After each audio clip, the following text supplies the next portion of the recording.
probably receive a message. As I said, we're going to make these recordings available so that in case anyone has to leave early or if they're not able to make the meeting on time or at all for whatever reason, you will have access to the recordings of the meetings. Yes, Melinda, please, because now, are you with safety and risk management? Yes, I am with safety and risk management. I'm the risk analyst for safety and risk management. Awesome. So Melinda is joining us today for the first 30 minutes because we are really going to do a deep dive into events. Since our department coordinates a lot of major annual ethics of these events. So Melinda, yeah, I'll turn it over to you to give an overview. And like most of our events are going to be virtual this year, but there are a couple coming up. I know that Black Power Matters has been confirmed. Okay. Goshu, I'll be reaching out to you. I will be, and again, it's part of the onboarding for our new faculty and more recent faculty to get a lot of support with planning events, because that's how I was onboarded when I first came in 2018 and planned my first event and the first annual Black Power Matters in 2019. And so I think it's also very important to kind of give an overview with 25 Live and with risk and safety management, especially around for in-person events, and including a change that will be the first time that we will be having to integrate COVID protocols at our in-person events. Yeah, so I can talk a little bit, I can talk more specifically what safety and risk is looking for, just give an overview for your event. You may have everything that I mentioned, or you may just have like a workshop where someone's coming to talk, and that might not take as much paperwork. You mentioned online events, virtual, so let's go ahead and talk about that first. But of course, the very first thing, whether it's in person or virtual, please always put your reservation into 25 Live. Be as detailed as possible. The reason it's really important to be as detailed as possible is because the information that you select, that all the questions that you answer in there actually sends tasks out to those individuals who need to be involved. So if there is contracts, if it's a co-sponsorship, if food is going to actually be served. And I believe that even during COVID, I believe some of the, I think one of the Indigenous Peoples Days, you guys did have food shipped out to people, I believe. Mm-hmm. So, when you answer that question, yes, we still need a form to review food safety. How's it being shipped? Can it spoil? That type of information we're looking at. So if you can be as detailed as possible, that is the most important thing, because that also assists us in already reviewing all the information instead of having to, contact you and then going back and forth with like 101 questions. We may still follow up with questions depending upon how detailed the event is. We may need to ask additional questions, but if it's just a workshop, you're having speakers and you've already checked all the information, answered all the questions, it may just be as simple, okay, looks good to me, I'm going to sign off on my task. In-person events. So in-person events can, just like I said, can be a workshop, or it can be as detailed as you're going to have individuals that are coming to perform. You are going to have contracts, you're going to have food, you may have someone that's going to come and set up, or you have youth that's present. If depending upon the activity, all of the participants may be required to sign releases of liability. Those releases of liability are drafted by the Safety and Risk Department. We will put those together with the name of the event, along with the location, date, and time. All participants must sign the release of liability, and then those are sent to Safety and Risk Management to maintain for record retention. If you have food, and because it's an in-person event and everything, if the food value is $250 or less, you do not have to go through Chartwells. You still have to complete the food safety review form. We are currently working on it being electronic, so I'm hoping soon we'll be able to get that information out, and also working on some frequently asked questions to update the website. If it is over $250, and I do know that especially with ethnic studies, you do want it to be more cultural, the food and everything.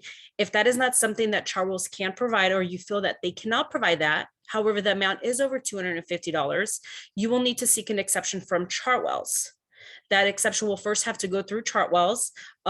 You'll complete, if we don't have yet the electronic form up, it'll be the hard copy. So if you always send it to me, If you put at the top that it's over 250, then I can route it directly to Stephanie Faria, or if you can contact her directly first. For our electronic form, it will be routed directly to the individual, but it'll give you a box in there to state why you feel that they should be providing an exception to the 250 of not having to go through Chartwells. The other thing is vendors. If you're ever sending someone coming to campus, if they're going to be, as simple as, I know some departments, they'll have like My Little Balloon Company come to campus. We actually need for them to provide certificates of insurance. And the reason this is important is because you're probably thinking, they're just setting up the balloons, like what can go wrong? Well, the helium tank could actually explode. It can hurt someone, it can damage the property. We need to ensure that the company meets our insurance requirements. So if something like that occurred, we know that they have insurance and not necessarily the university has to file a claim on their own. And then just other vendors in general, classic party rentals, if they're coming to set up tables and linens, or you may have performers. Depending upon the performers that are coming, there may be contracts. All contracts have to be signed through procurement and contracts. So they'll have to review all that.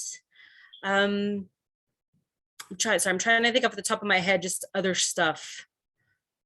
I have a question, Melinda. I mean, this is coming up with Melinda and I are on a planning committee right now for a major annual conference that's going to be held at Stan State in March. And it's specifically going to be hosting high school students. And then I just learned earlier this week that the first annual Ethnic Studies event, which is the annual Indigenous Peoples Day event, is Waponka's not here right now, but one of the speakers, I'm not going to get into the reason why, but they want to host high school students if this speaker in fact is going to speak at the event. And so because this is my first time being part of a planning group around hosting an event specifically geared towards high school students, or any event that's going to have even that element, what is required for any students who are younger than 18 to attend events at Stan State? So what we like to call it is programs with youth. So any type of programs that youth are going to be attending. Now, College of Science, I'm sure you've heard of Science Day or even Science Saturday that they do. Well, the difference between Science Day and Science Saturday is that Science Day, the parents actually drop off the kids and we are the ones that are chaperoning them. We are overseeing them for them to do these types of activities. For something like that, whoever has direct contact with the youth, so they are basically the ones that are overseeing them, supervising them for that whole time frame that they are on our campus, they have to be properly background checked and live scanned, and also take the online training of protection of youth. Also, the youth has to also sign releases of liability. Now, for Science Day, where the parents are dropping them, they're not dropping them off. They're actually attending with the youth. Nothing is actually needed because the parents or guardians are the chaperones for that day. We are not the ones that are responsible for the youth. So for the one that you were talking about, that Dr. Sandoval, I think she's done it in the past. So I'm not sure for that one, if the students actually are dropped off or if the parents are present at all times. So the next question that I have for you is, and if there are special requirements and trainings required and clearances required on the part of if students are not attending with a parent or a guardian, number one, kind of what is your suggested timeline in general for plan? Now we have best practices where at least 2 to 3 months in advance. This has been the process since I joined the Ethnic Studies Department in 2018, right? So, I mean, that we know that, right? I know that. And faculty who've been here longer than 2 years know that. And so, especially with the events coming up where youth are likely to attend, what is the suggested timeline in general to start planning events, especially the major events? Now with class lecturers or presentations or workshops, that's different. And then would you suggest an even longer timeline if it's going to include hosting a youth program component? So the more time we know in advance, the better it is, especially because, depending upon what activities they're going to do. Of course, when the parents are present, it's a little bit easier because we know we're not going to be responsible for them. However, when the parents are not present, we are going to be supervising them. I know that HR, I believe the background check and the life scan, I think it takes like a minimum of 2 weeks. I'm not sure if it takes longer than that. So, when we say 2 weeks, I mean, we're talking about 2 weeks prior to the event. They have to make sure that's like the cutoff of when they have to get that all submitted. But the planning process should be starting, I would say minimum 30 days or even longer. I mean, if you know who's going to be supervising them, and when we say at all times, I mean, this is like, it can't be one person's in the room with like 10 kids. And then it's like, hey, I just got to step out real quick. They actually have to be in the room with them at all times, because the whole thing about programs with youth is ensuring that they're protected. And it really comes down to, we're talking about abuse and sexual molestation and everything. And the thing about that is that it's not just adults to kids, it actually also happens peer to peer. So that's why we have to have the proper supervision in the room, and we can't just leave these kids alone. We also want to make sure that, we have the right ratio depending upon the age of the kids. And when we're talking about them doing activities, we don't want really free time as much, because free time is when something can actually occur. So we want to know like an agenda, from 8 o'clock in the morning to 3 o'clock in the afternoon, something is planned. So there's a whole component about it, like when you take the online training to learn more about Meet Sam, It Happened to Me, a day camp, it goes into all that information. As for the background check, you would have to check with HR if faculty have already done that proper clearance, because I believe some of them have already gone through that, but I don't have access to the system to be able to check that. Another thing to keep in mind is also if individuals are volunteering. So if you have individuals that are volunteering, they may have to go through the background check and life scan, depending upon what they are doing, not necessarily just working with youth. If they're working with youth, it's a different little type of life scan that they do when it comes to background checks. But then there's also the volunteer process, even if it's not a program with youth, if you have individuals that are volunteering. So even if, say, I know for like the conference in March, we may have volunteers who are students, who are members of the Black Student Union, for example, even if they're currently enrolled Stan State students, and if there's going to be any of their volunteer work is going to be connected with the youth who are attending, would they then need to have the life scan and all of that in place? Yes. Yeah. So anyone who's specifically volunteering would have to go through the volunteer ID form, which is an electronic form. If you do know that they are going to be working directly with youth, like they are going to be the ones, supervising them, having more of that direct contact, there is a box that you check on that volunteer ID form. So that way, when they're doing the background scan, the life scan and background check, it's a different one. Okay, awesome. And then the last question I have for you, and I'd love to open it up to any questions that other faculty may have, is with the event coordinating, which is for the faculty members, we are the ones who are responsible for coordinating at least one annual ethnic studies events, right? And I'll get into the breakdown of what that looks like specifically step by step after you share or conclude with sharing your time today with us. So does all of this really, the first step is to get everything entered in 25 Live to activate all of these processes? Yeah, if you entered into 25 Live, I mean, you can always set up a meeting with event services. So if you have questions in regards to that, we also have an event work group that meets on Wednesdays. And during that meeting, there is someone there from UPD, someone from facilities, someone from the Student Center, Safety and Risk. There's a lot of different individuals in that meeting throughout the campus that'd be able to provide input. If you come and say, hey, this is what I'm thinking of doing, what exactly is it that I need? However, if you already know exactly what you want to do, as detailed as possible, the information that you put into 25 Live will we'll task off the individuals that need to be involved. And then also when that comes up during the event work group, we have like an ongoing list that says, hey, here's some major events that are coming up. And, they kind of say, this is what it is that they're thinking of doing. And we kind of give a description. So everybody is also aware of that at that time. I also did talk about vendors because I know this is ethnic studies. I know that in the past, some of the stuff that they've also done is brought someone come in and do like, say, painting, for example. It's important to also know, if even if there's an agreement for that, but the type of paint that they're bringing in, we're also reviewing that information and how are they disposing of that? Because we have to ensure that if it is being disposed on campus, it is being properly disposed of. And then we need to know what type of paint's being used because it can be considered toxic or high hazard.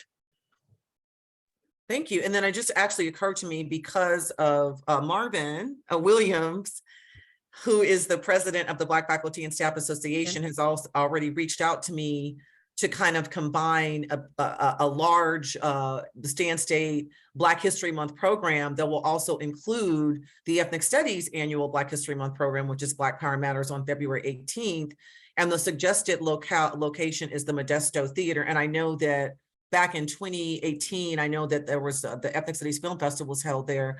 Are there, is this because it's going to be connected with IRA funds? Is there going to be a need to still obviously enter everything in 25 Live and still go through the same kind of protocols, especially, for example, if there's food provided?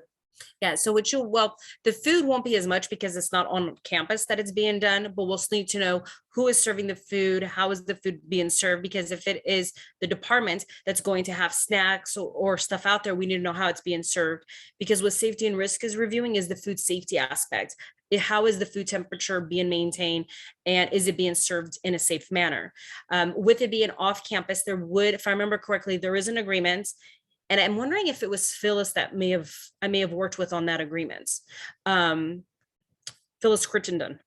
So I think it was her. She's one that may have done that agreement. But in that agreement, it also stated that that site wanted insurance. So that's the other thing that I also do. If you're having an event off campus, a lot of times these locations, they want us to provide certificates of insurance, and I request those. I can provide evidence of coverage, but if there's something more that they need, I actually need an executed agreement. And those executed agreements has to go through procurement and contracts. Wow, thank you so much. It's very helpful. And thank you to GoShoe for including that link to the 25 Live training. I definitely attended a number of those when I first came, especially because I knew I was going to be planning an in-person event. And then Melinda, if there are any other links that you think would be helpful to share, and you would enter in the chat, I'll definitely copy and paste those, onto the agenda.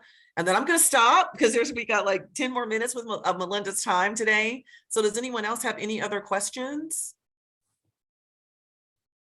Just a quick question. I was wondering, do you have something like this? I mean, this is from Australia. It's working with children check. Are we required to have, something like this, or we're clear? Oh, we don't have like a card that we give in regards to working with youth. Is that what you're asking? Yeah, no, we don't give anything like that. So if we know that you're working with youth, we keep an actual list of everyone that's going to be considered, the supervisors having that direct contact. If you've been properly cleared, for the programs, for the protection of youth training, as long as it's been done within one year. If you've done it the prior year, the second year would just be more of like a refresher course through HR, I believe with our volunteers, depending upon the program that they're volunteering for, I think it's like a certain amount of time of clearance before they would have to go through it again. But you would have to double check with HR how often, say, faculty would need to do that clearance. Okay, thank you. No problem. Any other questions? And I think, KD, for example, I don't know if it was your wife who sent an email to someone, but I know that you're going to be planning the Ethnic Studies Film Festival this academic year, which is usually held in May. And I don't know if that's going to be, and obviously events is what we talk about. It's always an agenda item, but since we have Melinda here, are you going to be planning that for as an in-person event? And Are there any, and I know that's far off, but are there any kind of questions that you may have about, like, is it open to the campus community? Is it open to the larger community? I actually was intending to plan it as an online event. I thought that I was going to be limited to that. So I hadn't even started thinking about it as an in-person event yet. Thank you for clarifying that. Then scratch that, disregard that whole question. I don't know why I was like, so no, yeah, and it makes the most sense for the film festival to be online. So yeah, but like for something like that, where we have been hosting, and probably for the foreseeable future, we'll be hosting the Ethnic Studies Film Festival online, because you know, I have no experience with that. Samuel planned all of those, and he's on sabbatical this year. What kinds of, would that just be kind of the standard kind of entry into 25 Live, and just like a standard process around any online event, Melinda? Yeah, because in online, so if you're going to be having your location off campus, or if it's a location on campus that you cannot find, you always want to select other location and then type in the description where that other location's at. So if it's off campus, I believe there's a selection where it says off campus and it puts the address in there. If it's going to be online, you just, the type of activity is online virtual. So you'll just do that. But this also allows, if there's agreements in place that you're having to sign, or there might be certain rights, because I believe there's also rights to films you need to make sure that you adhere to and everything. So that way, anyone else who needs to be involved in that, they're able to do that. And then I'm not sure if the film festival does also food. If they don't do any that are packaged out. Okay. And then you said Dr. Banales is on sabbatical. I know that in the past, prior to COVID, he would also plan Day of the Dead, Dia de los Muertos. Is that being planned this year at all? That is going to be Juvenal, and it's going to be virtual. Okay. And I'm meeting with Viv next week, and we're gonna talk about it. Okay. So yeah, I know that Ethnic Studies, you guys do quite a few events, so. And the only other question I have for now is, I know that security and cyber attacks, I know that that's something that I did a lot of work on for the February 2022 Black Power Matters, and since the events are going to be virtual, is that also something, you know, kind of a service that would activate with entry into 25 Live, or is that kind of separate? You're talking about the Zoom, right? Because Yes, the Zoom. you have to properly set it up. That would be a Mhm. question for Michael Quinga. I know that usually Dawn, she would help like get those like properly set up, because I think then you can allow access, people go into a waiting room. I'm not as familiar with how it's, I mean, I set up my Zoom meetings are just, okay, here's the link, everybody comes in, just because it's usually meetings. I'm not as much having to set them up for events, but I would say Dawn and Michael Quinga within event services, they can assist with that to ensure that there's not any individuals coming in that should not be attending. Thank you. And I know that there's a way that we can set it up as faculty when we create the Zoom invitation for the events. And I learned how to do that last year, put all of those security protocols in place. And I will say that the only event that's ever gotten targeted, unfortunately, is Black Power Matters. None of the other events have ever gotten targeted.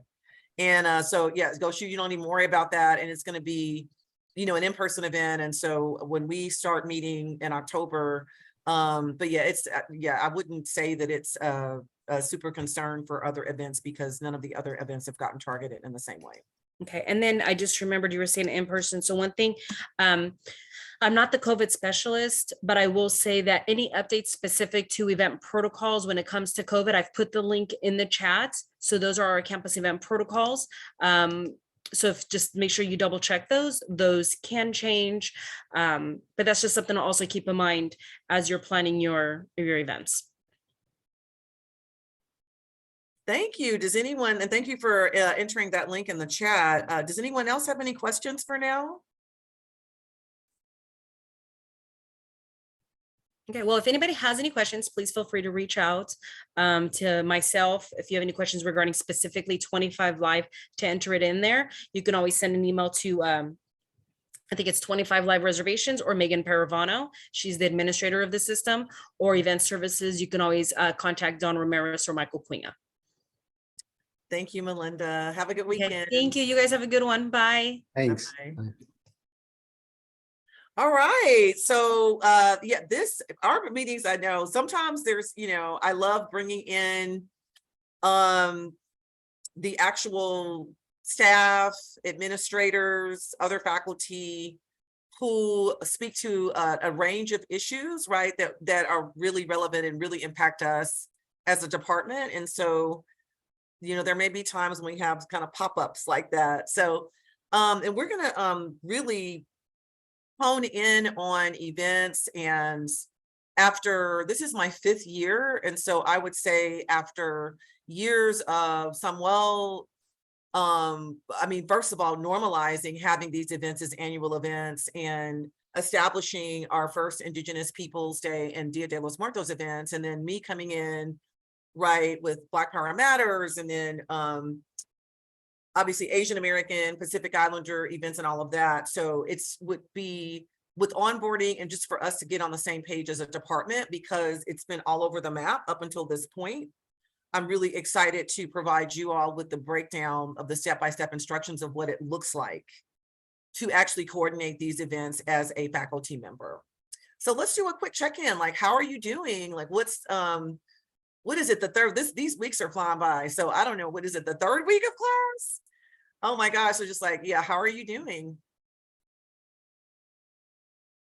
And anyone can jump in. Well, I can jump in. It was overwhelming at the beginning, trying to learn, everything, Canvas, because I've worked in on Blackboard, so my Canvas is my first time, and so switch into a different system, and also just starting understanding where is everything located, and with a few technical glitches. So thank you, Vivian. Vivian helped me a lot with transitioning into the system. So still Vivian is helping me. So thank you. But it seems fine so far, so good. Slowly settling in. Thanks for checking.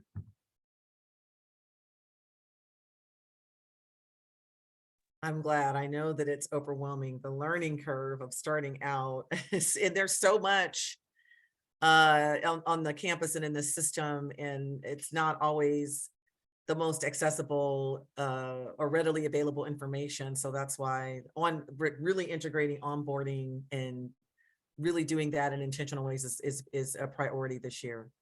And one thing I forgot to mention, just aside from the the instructional issues, I still find it difficult to find a car. So where I try to apply for financing, they just say you don't have a credit score because you're starting, so we're not going to give you anything. So that's been quite a challenge. But other than that, students are great, and so far they're really great, and I'm enjoying. I'm wondering if there's something kind of research. I don't know if anyone else. I've been incredibly privileged to always have had hand-me-down cars that are actually really nice cars from family members. So I don't know, like if a CarMax or places that don't require a down payment, or I don't know if that's something we could look into. Who would like to check in next? I guess I can go. Hi, everyone. Very exciting to be back on campus. I think that's sort of the highlight of this semester thus far for me. I think I met most folks. I haven't seen you yet, who knows? I'm looking forward to running into you as well as KD. But for the most part, I think I ran into most folks already. And so that's been the highlight. Classes are going well.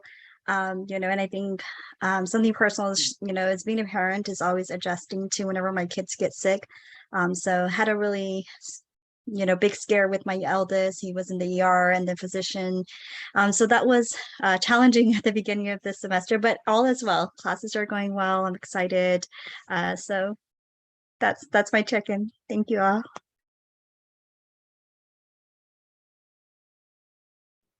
Well, I'll go next. So I am tired. I am not gonna lie. I'm running on like 3 hours of sleep. I just got back from a burial. I went to a funeral yesterday. I have to submit a journal publication tomorrow that they had told me like, yeah, so I'm hanging in there. So I'm drinking coffee and Monster. So this is, yeah. So this is the Monster and it's a coffee. But anyhow, now I feel like I'm a graduate student again. And so I'm just playing, so right now it's just, calming down and then just doing like the journal article because it happened last minute. They told me they want to put it for next edition and for the spring. So that's a good thing. So I'm working on it. Like, yeah, I've been pulling all-nighters for the past couple of for almost since Sunday, and just writing, and it's gonna happen. But it just, wow. I mean, all that writing that I stopped doing last semester, I sure picked it up this semester. So that's where I'm at. I mean, I'm just trying to get it together with the family. And if you hear noise in the background, that's the family. I have a lot of folks in the Airbnb, so just don't mind them. Wow, Juvenal. Oh my gosh. I hope that And I'm in Arizona right now, by the way. So I left Turlock like Monday when I left, what is it, Tuesday morning when yeah. So the death in the family happened on Monday night last week, and we just left. And so then left the next day, and then I've been here, and it's rough. I'm not home. I'm like totally like off balance. I need my bed. I need to go to the gym, but it hasn't. I need to eat better, and all that happens at home. But this is what you have to go to support your family. So here I am. So this is why I sound like this. Oh my gosh, I'm really, really sorry for the loss. And I hope that you can make it through this weekend so you can crash and get some sleep. Yes. I mean, that's what I'm looking forward to because yeah, it's been crappy sleep. But I mean, this is what we do, right? Like there's things happening. You just gotta push. And again, once I'm done with this publication, the good thing is that I pretty much fulfill the RTP, right? I already have other things, but this one for sure solidifies it. So that's where it's like I'm looking at the bright side, right? Like if I plus myself all the way till tomorrow and submit it, and it will, and if it gets, hopefully it's the last revision, right? We'll be fine. I don't have to worry about that. So that's what I'm like, yeah, that's kind of like what I'm shooting for,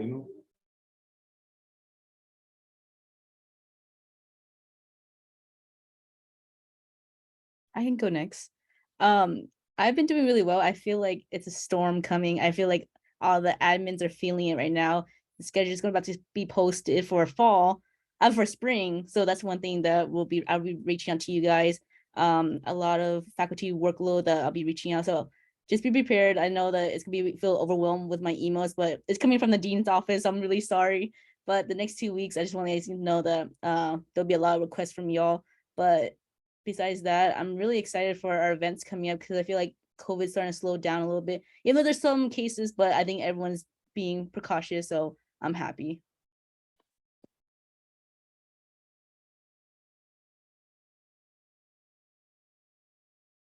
I'm doing well. Classes are going well. I kind of know what I'm doing this year. So last year was nice preparation. We're moving house next weekend. So that's kind of what my semester has been. When I'm not doing class, I am packing up and making arrangements and whatnot. So, but we'll be moving next weekend in preparation for grandma to move in a couple of months.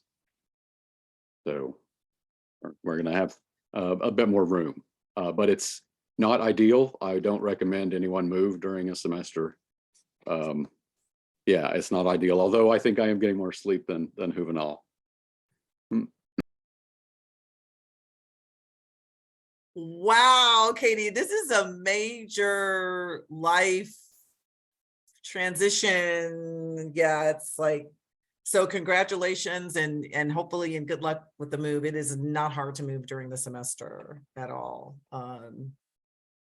Wow, we got a lot of, oh my goodness. Well, let's keep that. I will definitely keep that in mind. And like Viv, thank you for sharing those upcoming kind of major checkoffs, right? That are cyclical as we gear up for the fall and for the academic year. This stuff is cyclical. So what I'm gonna do is go ahead and share my screen. And so we can take this time. Of course, I'm gonna save this. Actually, I'll enter that on the agenda later on, or on our, it's, you know, just figuring out what to enter on the agenda and what to enter on the actual ES protocols. And so today I really want to set aside time to do a really deep dive into coordinating events. In part because within this system as a whole, and at Stan State specifically, it's just, there's a lot of moving parts, as you heard. And I mean, some of it is obviously around risk and safety management and liability and insurance, and with all of the different parts, there's a lot. And it took a lot to learn how to do this my first couple of years. And that's why Samuel provided that intensive onboarding, which Viv and I are going to be providing to you all. And what I will say is the shift has really been in moving more towards virtual events, which actually make a lot of sense for our events. And I was really going to check in with GoShoe when I was going to reach out to you, because I initially, when I was I submitted the portion of the 2022-2023 Ethnic Studies and Structurally Related Activities grant earmarked for our annual Black History Month, which is Black Power Matters, with the intent of planning it in person. And then I was like, ooh, but maybe I'll rethink that. But now there is going to be a lot of collaboration and a lot of support. And I will say that that's very helpful, especially in planning online in-person events.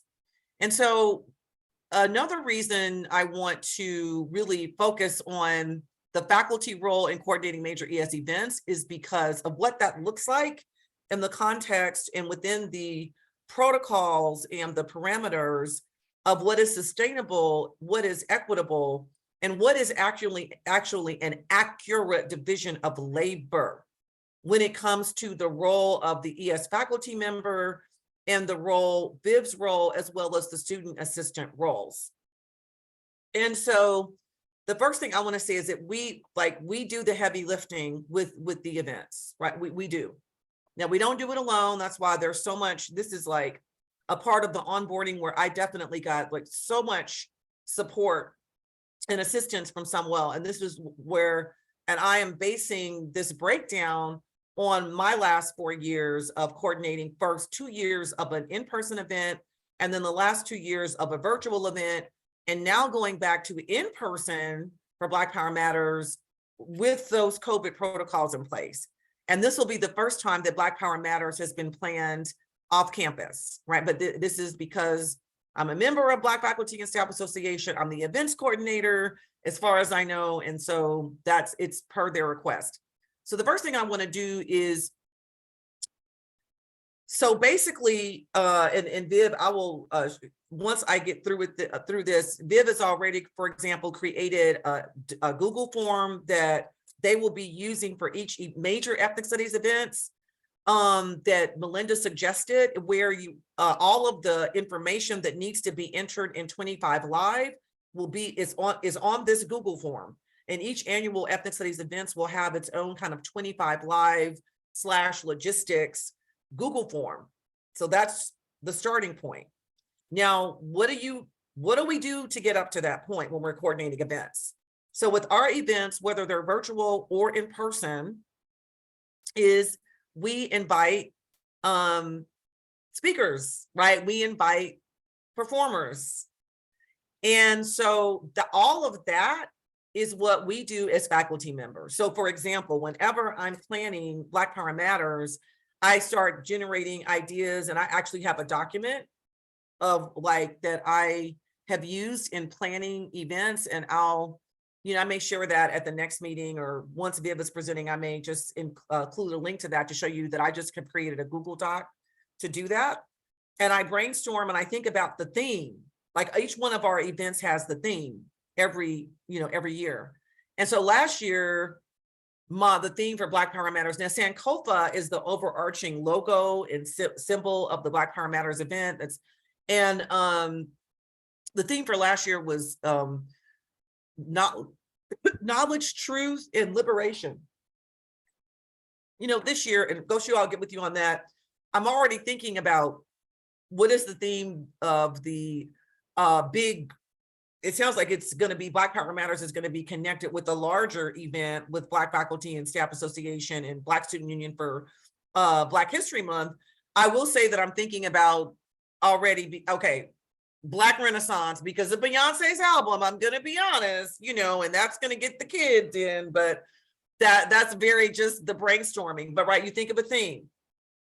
Then within that theme, or what do you want the main focus? And it can be, what do you want to be the kind of different ways of perspectives, right? That you want the speakers and even the performers to bring to bear on that in relation to that theme. And so, for example, and sometimes you are like, I've been wanting to highlight and foreground oftentimes the overlooked group of individuals seeking asylum and around undocumented Black migrants, right? And that's real sensitive. I mean, first you've got to deal with the fact that if someone is undocumented, they for very compelling reasons, may not want to be on a public platform, right? So it's like, but that's like someone to speak towards what does it mean within the context of Black Power Matters and Sankofa, and right, whatever the theme is going to be. But you start brainstorming about, and it could be people that you know. I know that for Juvenal, I know that did a great job with bringing in colleagues and people from healing circles for the Healing Masculinities event that we had in the spring. Or it can be someone that you research, right? I research people online as well. So whatever it is, the first step is after you kind of figure out like what your focus or what your areas of focus are, including a theme, it's not required. Then you start reaching out to the performers, well, the speakers and performers that you would like to invite to the event. This is why it's like Viv already has it in the agenda. Best practices is to start 2 to 3 months before the event, if possible. And obviously those of us who coordinate events that are in the spring semester, I mean, absolutely have a very distinct advantage over those who are coordinating the events in the fall. What I like to do is I will reach out to individuals on social media, via email, and then I will share my background of who I am. I can share that. And then I was like, is there a time when we can talk via phone or Zoom so that if you're interested, and first of all, I say, well, this is the date, this is the time, this is the location, you know, if it's virtual or in person. First of all, learning about their ability. And then if they're available, what I will do is like, I would really like to set up a time to talk with you to share, to learn more about your background and to share the event and its larger context within the Stan State community and the Central Valley community, and then why, you know, I invited you. So I always talk to everyone, especially the speakers, before I even get to the point where then it's time to, and what I also do is, and I have the kind of pay scale. Now this is pre-COVID and this is pre-inflation of what it looks like, what the honorarium, what the compensation looks like, and how we calculate that. And so once I've talked to them, and I say, well, I would like for you to participate as a speaker or performer at this year's annual ... event, the next step is I will send you a formal email invitation with the details about the event, with the time, with the date, and specifically with what is called the services that they will render. Nothing gets paid until after services are rendered. And this is what we did before COVID. I mean, this is as close as what we have to a binding contract. And what I did is someone sent me that first year, he sent out, right, the sample email invitations, I saved it, and then I copy and paste it. And then I tweak it and I tailor it each year, right? Obviously specific to Black Power Matters, specific to the speakers and the performers who I'm inviting. And so what I did is I copy and pasted one of the invitations, formal email invitations from the Black Power Matters this past February. And now with Michael, he was actually combining being a speaker and a performer, but most often what's actually typical is it's usually either or, right? It's usually either or. And this is just an example of when you combine the two. And so again, I have, the other thing is it's really important, and I want, because it may seem obvious, but I think when you're coordinating these events every year, and it's basically a combination of being an event coordinator, and project management skills really come in handy with this. They really do.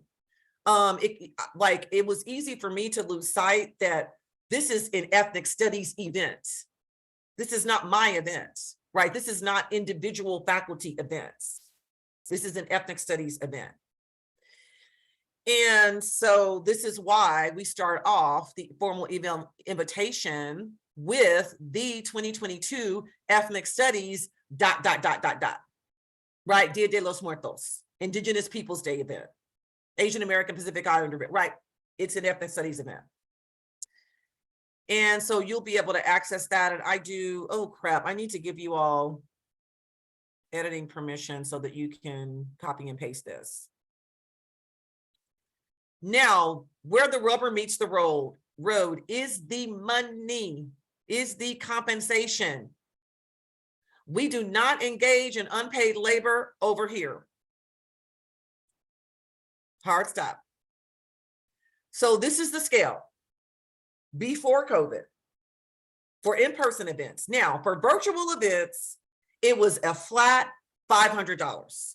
Virtual events are real streamlined and straightforward in that way for a speaker and or a performer. So for example, for the last 2 years, I offered $500 compensation for speaking at Black Power Matters on Zoom. They were always a part of a panel. Now, when I have classroom presenters, if they're presenting for an entire class session, and that's virtual, I will say that's $1,000, right? Because they're carrying the whole presentation themselves. But for events, we typically have at least 2 to 3 speakers on a panel, kind of in a panel format. And so if it's virtual, and this applies to have speakers and performers, it's $500 in person, virtual for speaking, and it's $500 virtually for performing. Hard stop. In-person events, and this is really important. This is why there's one of the reasons why more money is allocated in our IRA grant this year for in-person versus virtual events. The scale that we use, now I did this. Now, for speakers or performers who were based here in the Central Valley and who traveled to Stan State to conduct, the event, it was $500. And this is what you have to, this is not the $500 with the honorariums. It includes travel costs. It includes lodging. It includes food, right? It includes and also any other kind of transportation in addition, right? If it's beyond, if there's more than one mode of transportation that the speaker or the performer is going to be using. And so for speakers or performers coming from the Bay for in-person events, it was $750. For speakers coming out of performers from out of state, it was $1,000 to $1,500. So this absolutely determines who you can invite and where they're coming from based on the money that's already allocated for the event. And so with that IRA grant, with the line item for the speakers, the honorariums include all of this and compensation. So with figuring out the honorariums within the budgets, right, for the annual, each ethnic annual studies event this year, you have to factor in basically reimbursing the speaker or the performer for the costs that they incur from travel, if they're going to spend the night in a hotel or not, and if they're going to be here for more than a day for food. In addition to that, it also includes whatever actual compensation you're actually paying them for speaking or performing at the event. So it's all inclusive. There's no separate way to be like, oh, they need to submit reimbursement. No. It doesn't work that way for speakers and event performers. The honorarium has to include all of that. And so that's why, for example, I really, really wanted to, and this was before COVID, when this was back in the fall of 2019, when I was planning Black Power Matters for 2020, I really wanted to see if I could get a couple of young women who are a part of an urban-based environmental justice group based in New York, who are Black women. Like, what does environmental justice look like in these different contexts? And especially, where do we have large concentrations of Black populations? I thought it would be very interesting. But the cost of flying them out, just the travel, right? Just the cost for flying them out from across the country. I didn't know how I was going to be able to do that. All of that has to be factored in on the front end. So that definitely affects who you invite, who you even consider if it's an in-person event. Not if it's virtual, but if it's in person, it does.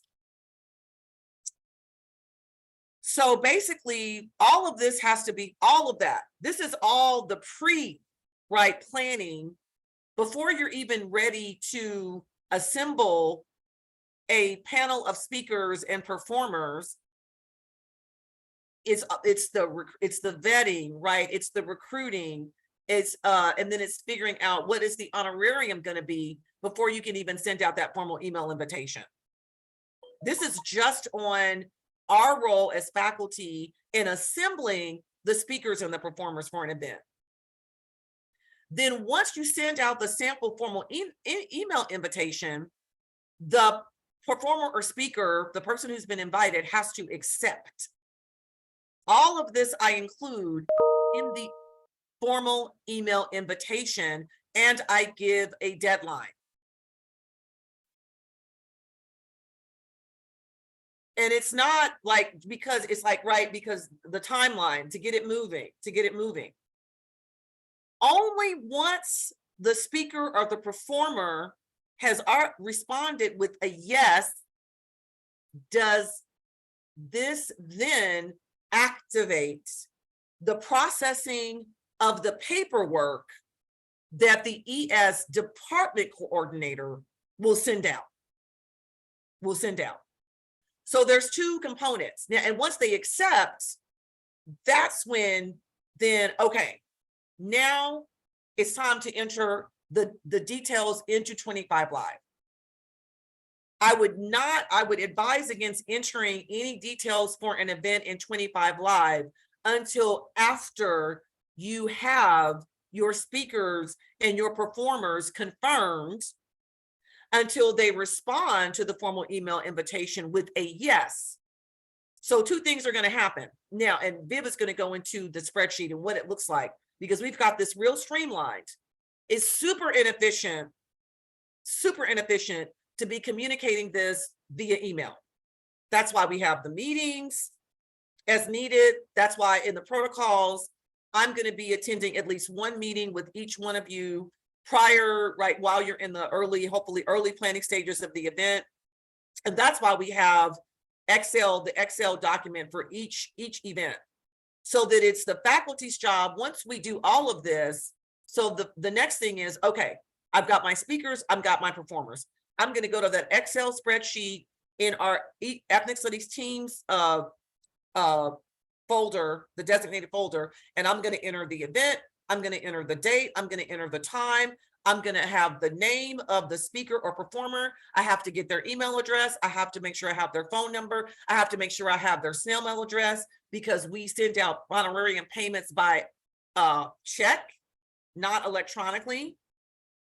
And then I need to have any other kind of notes, right? It's like, that's our job, right? That's our job as coordinating these events.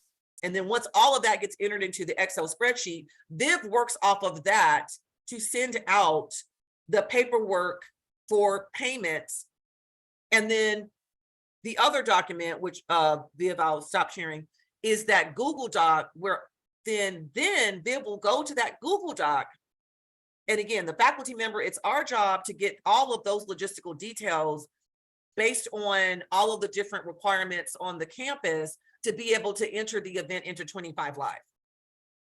So it's two different things, right, that are happening, but that's right. And so, and depending on, we know, communication and how performers and speakers communicate, and it can be challenging, right? It's a different, right? They may not be accustomed to this kind of a structured way of, because it's a lot. I mean, and look, I was never an event coordinator, but this is like, that's the hat that we learn how to wear in relation to the annual Ethnic Studies events. Then it really gets going, right? Then we get the paperwork is going, it gets entered into 25 Live, whatever needs to be activated from 25 Live, then it really gets moving. And only once after the events, once the services have been rendered, that's the way that it's framed, right? Once the event has happened, the speaker and the performer have done their thing, then we confirm, yes, they performed, they spoke. Then Viv continues with finalizing the processing of the paperwork. This is the most streamlined, the most efficient, and the least stressful way of doing this. Okay, after 4 years of doing this. Obviously, virtual is a lot more streamlined. It does still, you still need to have that information for 25 Live, but you don't have to worry about parking. You don't have to worry about food, any of that. You don't have to worry about release form. So I will say that on this document, for in-person logistics, I have it here. I have names, I have email addresses. Melinda's email address is right here. Michael Chavez for parking. I've worked with all of these people. And then I have forgotten about Megan Pava, her last name is P. Yeah, I remember her. And of course, the COVID protocols for if you're planning an in-person event. And I'm assuming that this is going to be the case, even if it's offsite. So I'm just gonna, I've added that link. So I'm gonna pause here before I turn over the screen to Viv. Does anyone have any questions? It's a lot. That's why it's just like, this is a landing strip page. Okay, Viv, I'm gonna turn it over to you so that you can go through like what this actually looks like. And what I would also suggest, do we all have copies of, at a minimum, I would say with any kind of a planning and maybe even is to know actually what has been budgeted, and Viv can assist with all of that so that you can, right, because we have to work within the budget that has been allocated. Yeah, I want to answer Goshu question. Have there been committees to coordinate ES events or just one person coordinating them? A lot of times is faculty will be the head of the coordinator. Of course, like you want to have some outputs and all that. By the end of the day, it's your event and you're the one who will have to reach out to folks. To be honest, I think the best bet is for you to spearhead it, just because if you have so many input, it's going to get like, a little bit confusing. So I don't know if you have anything else to say with that, Dr. Mary. Yes, for me, I will be quite frank. It was, it was easier for me to initially, I got so much support from Samuel that it was really easy. And then obviously we had Viv as a student. We had amazing student assistants. We typically do. And I want to actually, before I turn it over to you, Viv, I do want to go down to that portion of the role, in addition to what I shared out about your role as the Ethnic Studies Department Coordinator, who assists, right, in these particular ways, specifically with annual Ethnic Studies major events, no others, because our whole academic calendar year, I mean, these events that come up more quickly than you think. That's why there's only enough bandwidth for Viv and for the Ethnic Studies student assistants that we're going to be hiring to support faculty in these particular ways with the annual Ethnic Studies event. So Goshu, I didn't have a committee because it was easier for me, just the way that I work. Now, I will say that once I started collaborating a lot more with the Black Faculty and Staff Association in collaboration with them, but I pretty much was doing it myself. And so me or Viv will reach out to you to schedule something in October so we can get together about that and meet about that. And I didn't realize that Black Faculty and Staff Association was going to want to collaborate for Black History Month with Black Power Matters. That's never, right? We've always collaborated. We haven't done joint events together. So it's kind of a built-in, right? It's a built-in committee and it's a built-in. So we'll definitely continue to, we can touch on that more in depth when we meet by October. And yeah, but for me, especially starting out, there was so much support from Samuel in terms of the onboarding and then the ethnic studies, student workers and student assistants, that the way that I did it was I did do it, you know, in collaboration with them. And then, oh, go ahead, Goshu. No, that's clear. Thank you. You're welcome. So I want to quickly, Viv, you can actually, I'm going to stop the share, and Viv, you can pick up with the how we're organized in terms of how you will work directly with the student assistants when it comes to supporting with these annual ethnic studies events. For student assistants, usually or 1 moment, they're the one who would do like the setups, getting volunteer setups. So for in-person events, we are based on volunteers, especially I know some classes give extra credits if they can volunteers, but a lot of times it's gonna be the faculty letting us know what do they need. We try to have facilities set up a majority of the work, but that has with the cost. So facility charges extra whenever they have to set up chairs, tables, and all that. A lot of times we just ask them to put it on the side and we set up ourselves. But if it's anything that you need to put in like a rainbow shape or in like a linear chairs, then it gets a little bit expensive. So I am gonna go through the paperwork that we need. Dr. Mary, can you share? Let me share.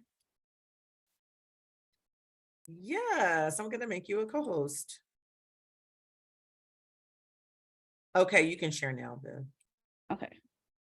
So if it's in person or, 1 moment, in person or on Zoom, regardless, a 204 data record is for anyone who is new on campus that are speaking or honorarium. So if they're a CSU member, they don't need to do this, but let's say they're from another school or a nonprofit, they will need to fill out this form. Once they fill it out, they don't have to do it again.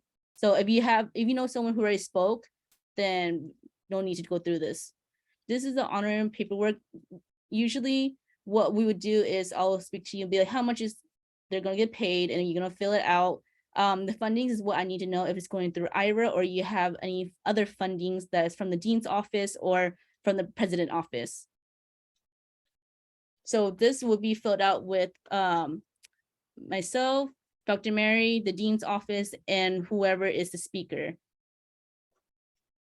Activity release form is used for in-person and on Zoom. It's just a liability form saying that they have the rights to record and for pictures and anything of that. This is really important for Zoom because we do record. So this is this is for the speakers really. And then this is the food and beverage. This is only applied if you want food off campus. So anything that you want from like restaurants or like the stores, we will need to fill this out if it's above $250, which is a lot of time we do need this. If you go through Chartwell, you don't need this paperwork. Event form, this is what 25 Live looks like. So this is what the information I have to input. Event title, descriptions, how many folks that you were planning to invite, and see expected head count and descriptions, date and time. And after that, once this is submitted, it goes to the proper channel of risk and safety and going through the dean's office. And they let them know that event is going to occur. 25 Live also show us what's available, a time frame where you can rent places out. Some location does cost money, some don't. I know that a lot of time our department sometimes uses clubs organization because they get it for free. For us, it sometimes will be $50 for 2 or 3 hours.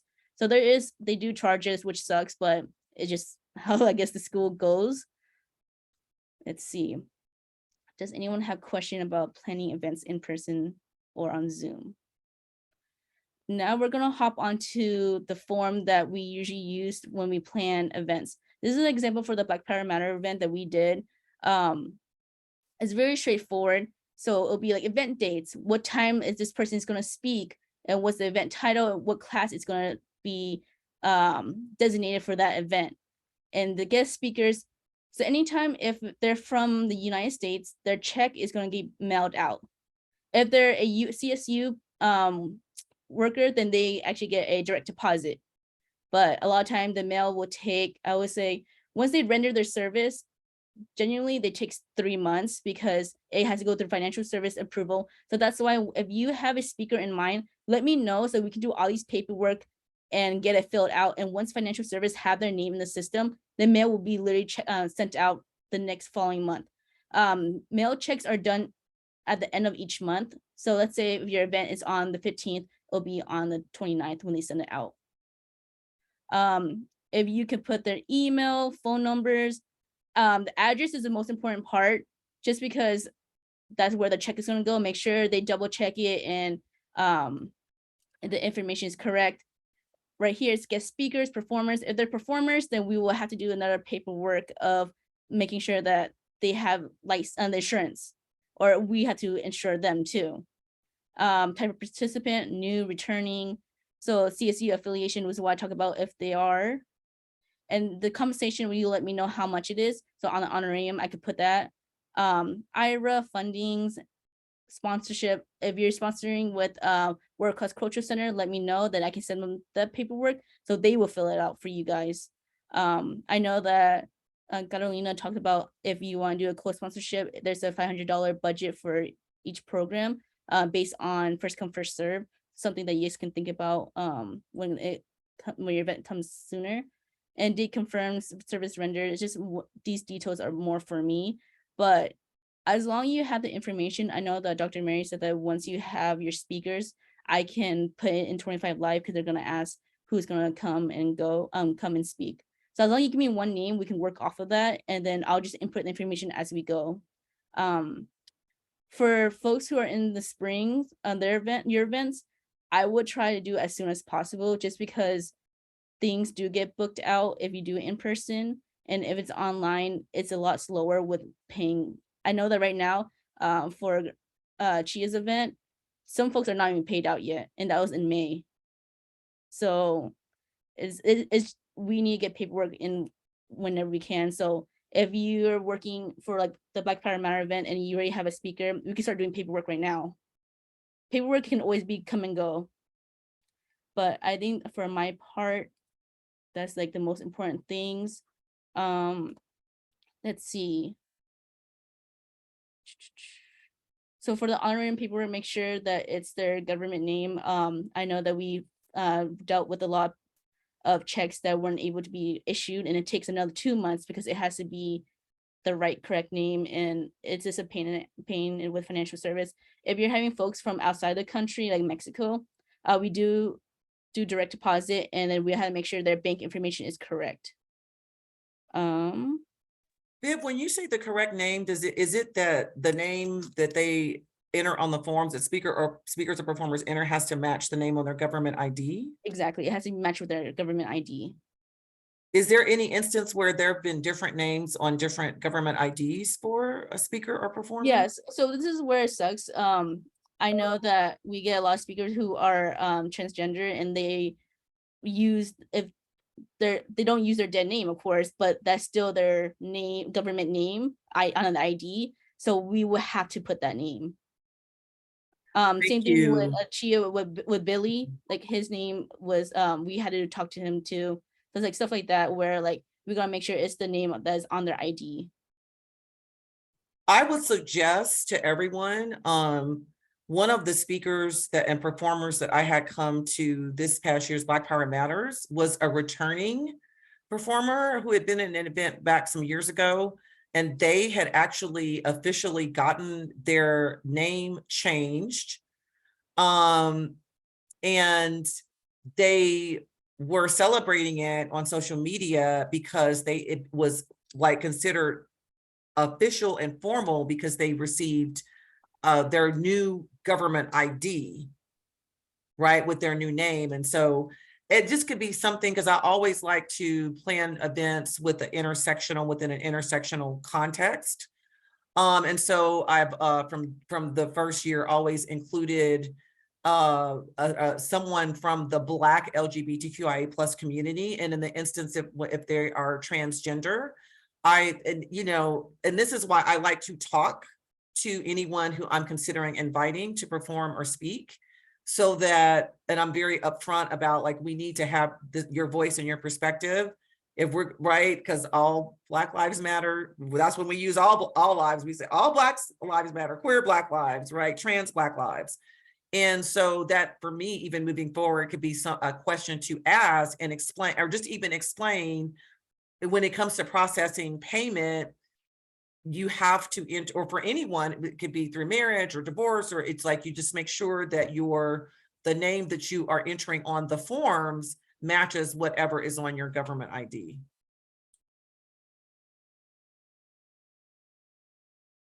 Yeah, so that's like the most important thing, because I know that it gets bounced back. Financial services are sticklers with it. Literally they would cut the check and be like, all right, we're about to send it, and then they realize it's not the right one. It will take them another 2 or 3 months, and it sucks because I know that, like I said, we're still paying folks from May and June, and it shouldn't be like that. And I know a lot of speakers get really upset about it because it's their payment. They're done with they rendered their service. That's one thing that we want to make sure that we're on top of. And I'll make sure that I'll let you guys know too that it has to be the same name that matches their ID. Again, with the food and beverage paperwork, if you're doing an in-person event, it's a lot of approval. It has to go to the VP of operation too. So if you know that you're going to have food, let's get that paperwork done, and then we can talk to the restaurant with their insurance too, because you need to ask the restaurant if they have insurance. I know that with Docs for the Black Power Matter event, we had to ask him about his insurance. And then facility helps, they provide chairs, table, if you need to organize things. And OIT, they do cost money too to rent their speakers and mics. But if you book a room that already has speakers and mics, then it doesn't cost money. A lot of time we do MSR 120, they have speakers and mics ready for us. And then for Zoom, it's very straightforward. As long as you create a Zoom link with registration, and then they'll email out the Zoom link, we're good to go. I think that's about it for the events. Does anyone have questions?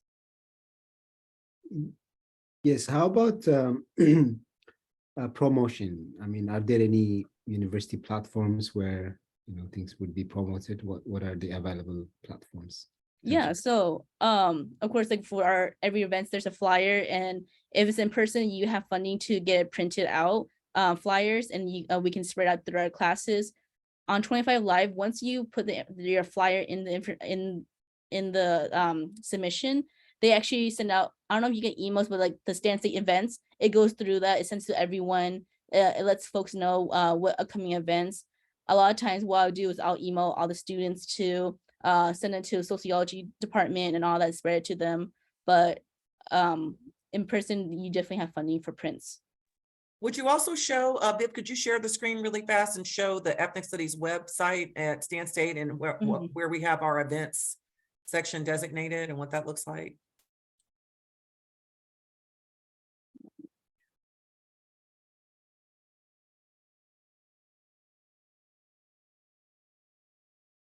So this is what for now, but this is last academic year.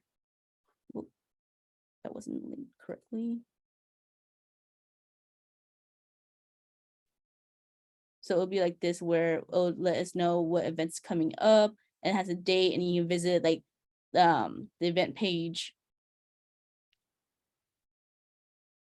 So it'll say register, virtual event, register here, open to the public, and it will just have a little description of it.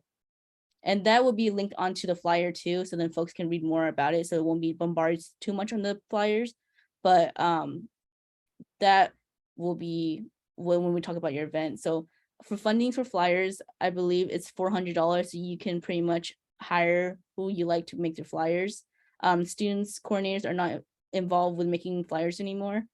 So we have extra fundings for when you can invite whoever. Anyone else? Thanks. Can I say something about that? In terms of marketing, I think, or sharing the word, connecting to student groups would be really great because they sometimes they can come to our classes and they can talk about the event to our students, and the students receive it differently from a student than from the faculty. For the Indigenous Peoples Day event, I actually require it for all of my students in all 4 of my classes. So I say mandatory, and I tell them on the first day of class. For students who either have class or have extenuating circumstances that they're not able to attend, then I have an alternative assignment for that. But usually most people could attend. And so that's also part of it. Over the years, I think as you develop relationships with different disciplines on campus and different community groups, student groups, then that can become like a kind of rollout, so they're kind of expecting it for next year, and then they can invite their communities.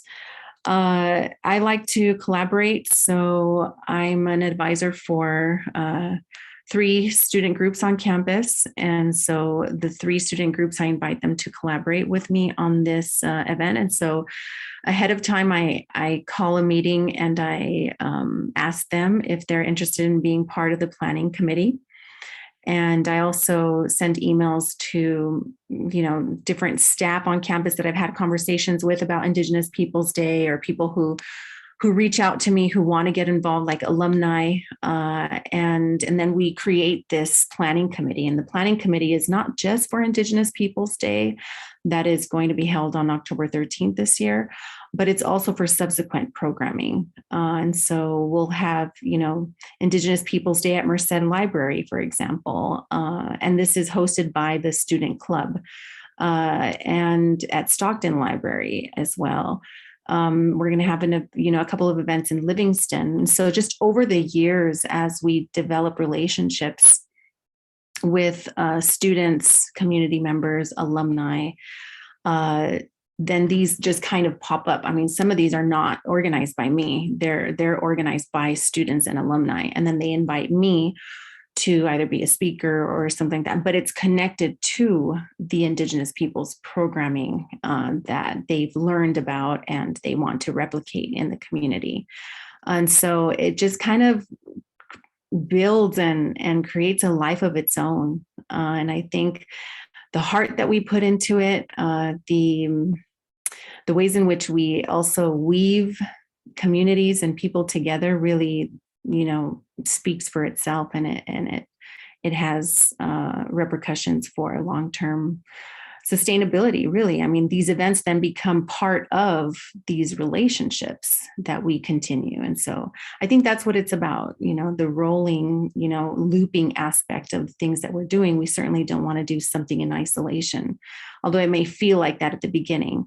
But it's definitely connected to our classes and to all the things that we do in the community as well. So give it time and trust in the process. And, we're here for any support that you might need. Yeah, those are really important Thank you. points. And so there's so many, we continuously build these relationships, these collaborations with community-based events, and also even collaborating on campus. And so that's why we've really streamlined the protocols, especially for this year as we're growing as a department, so that we can be really clear in terms of how we really maximize and do the work with Viv as the Ethnic Studies Department Coordinator and the student assistants specifically, because we do so much. So it's really critical to prioritize in relation to the role of the Viv's position and the student workers positions to specifically provide this assistance with the annual ethnic studies departmental events, because otherwise, right, it could like spin off with all of the different ways that we're plugged in. Now, I will say one thing that I was informed, and this is part of the reason why I know, especially for virtual events, we would, for the last couple of years, we try to schedule them at times that align with our courses. So because I was informed in my first year that, and I mean, this is in all kinds of ways, especially throughout COVID, we can't require students to attend anything connected to our courses that's not actually during the designated time and day that our courses are held. Now, you know, I was also told by Samuel that, oh, well, you know, think about requiring your students to attend, for example, Black Power Matters. And then what you do is they don't have to, that means that you don't hold one of the classes for that week. But then I was like, but then going back and forth and all of my roles, you know, with faculty governance, it's like, and also with like, with how we were being advised during COVID, it's like when we set up our schedules the last couple of years, when we were fully online, we still couldn't, whatever we had in the course catalog, what I was advised last year when I was on Senate in the fall was that we could say, oh, we're not going to meet, you know, if it was already set up, for example, to meet synchronously online, we could say, oh, actually, we're not going to meet synchronously maybe for one of those days, but then faculty couldn't go back, for example, if they had an asynchronous schedule in the class schedule on the calendar and say, oh, we have to actually meet this time. So I would just say be real mindful with how you do that. Because I think technically, again, you know, we can't require students to attend anything connected to our classes that's not during the actual scheduled date and time of what is in the course catalog.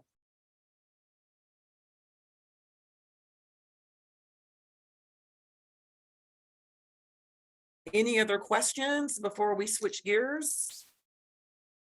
No, it's a lot. It's a lot. And I just, like, again, we all, and like, definitely you will grow into this and figure out what works best for you in terms of how to coordinate these events. And I think it definitely depends on the time of year and also the kind of event.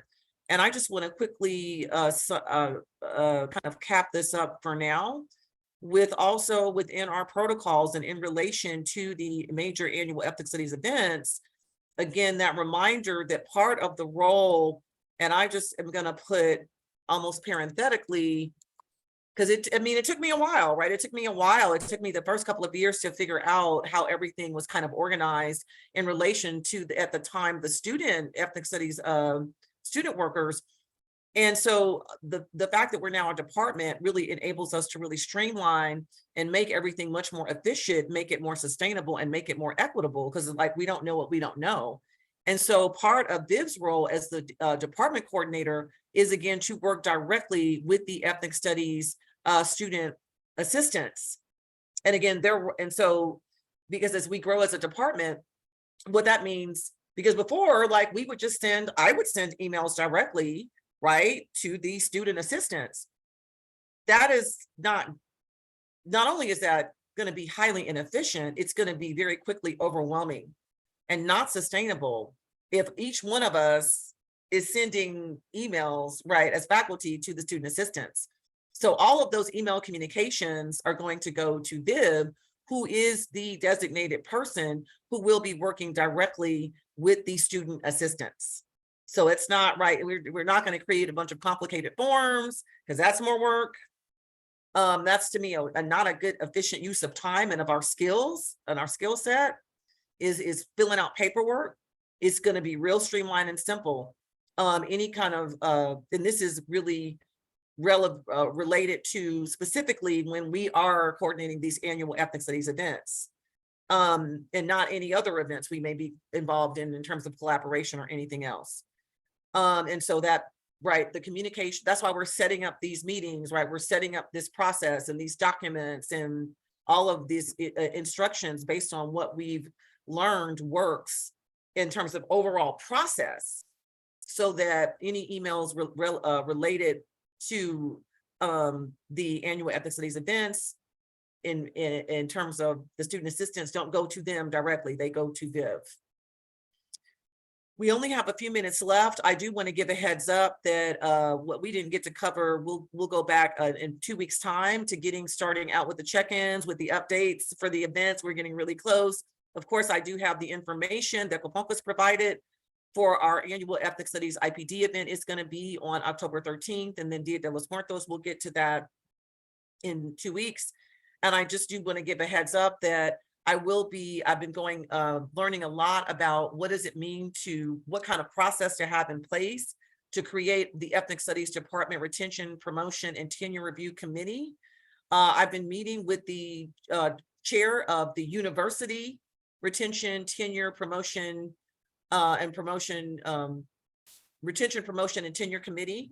And so I will touch upon that a little bit more in 2 weeks. We should have it finalized by then. And just based on my experiences with that, I know that for the faculty members going up for review, the department chair assembles the names of the faculty who are eligible, and all faculty who are eligible to serve on the Ethnic Studies Department RPTC will be sent out in addition to outside members, because at a minimum, and I have a link to the requirements for how to create and how to write every year. Every department has to create a DRPTC, or a Department Retention, Promotion, and Tenure Review Committee. And so we're in the process of doing that. We've been granted a weeks-long extension because of when to submit the names. And so that is in process, and I will be covering that at our next meeting in 2 weeks. As well as, for this year, it falls on Chia and Juvenal. So, they'll know, they'll be getting the results of who out of the folks, the candidates who are eligible, the 3 who they want to serve on their committee. So we'll kind of go over what the process looks like in 2 weeks. So does anyone have any closing question or thought? I'm super, I'm mindful of time, right? I don't go over. We had years of our meetings going over. We used to have those marathon meetings, and we needed to have it at the time. But now we're in a position where we can really be efficient and be mindful of time and enjoy your weekends. We're just getting started. So we've got a minute left. Anybody have anything you want to say or ask? All right, then I will see you all in 2 weeks.